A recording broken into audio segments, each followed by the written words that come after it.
Another project, another day. Ito nga po pala ulit ang SUV fabrication dito sa Malbar, Batangas.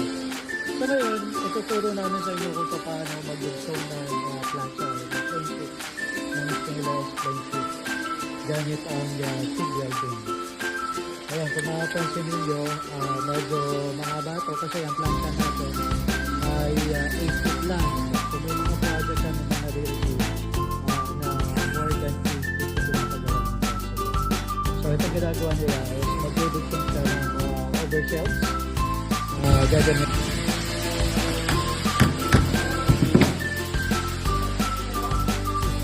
Ayan. So pagkatapos niya may patang yung ilalim, wala na siya mag-isusugal na mag-iota na bata.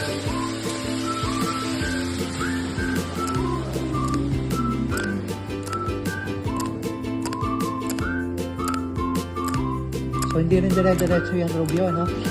Spot lang sir muna. Spot. Bakit na ginagawa natin yun? Para hindi siya bumatak. At hindi, umulubot. Ayun. So kapag kasi yun lang yung problema sa isolet. Kapag sobrang inis ka at binagin yung dire-diretso. Lalo na kung sobrang inis nag-plancha mo, umulubot yan. So, pinakamagandang gawin is spot ka ng nagkakadikit. Tapos, gumagamit tayo dito ng tubig. Yan. Para automatic, pagkatapos ma-spotan, babasahin mo yung area na pinag-spotan mo. Then,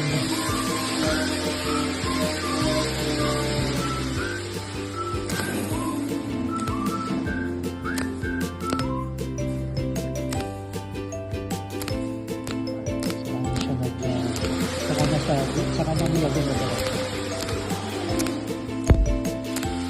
Pero siya area by area din natin siya. Nagkataon lang kasi na medyo matigas yung prinsip natin.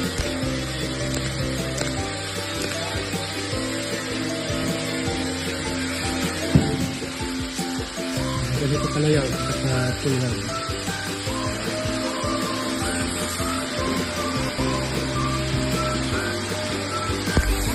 Okay, so kung meron kayong mga katanungan o meron kayong inquiry comments sa SUV fabrication, mag-check lang kayo, mag-call lang kayo sa TikTok page namin or sa FB page namin.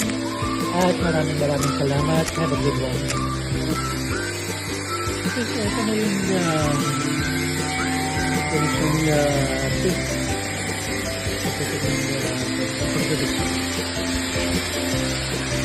Ganito lang namin sa ginagawa para madali yung pagtutunan.